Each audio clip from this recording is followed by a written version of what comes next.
So this is my Gx470 and I'm installing the Iron Man bumper. As you can see, I honestly did not even have to cut anything here. That thing is going to go on top of here. I just have to trim that. And the only actual cut I really had to make was to clear the hood. As you can see, the hood will actually close now, so I did have to trim a small bit. And then look under the car.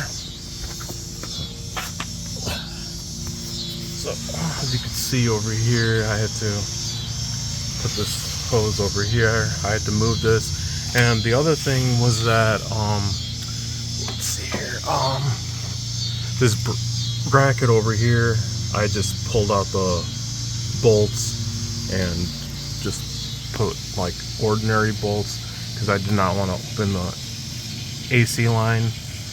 And let me show you what I did on the other side.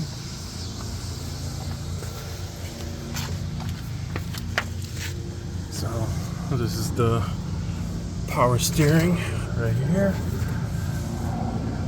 This is what I did for that. I honestly did not have to make any cuts here, but as you can see on this side, it's very flush too.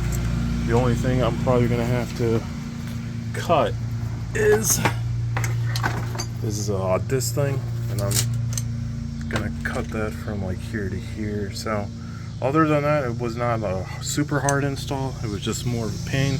Oh yeah, and another thing, the jacks did not work. I bought this table from Harbor Freight, which was a huge help.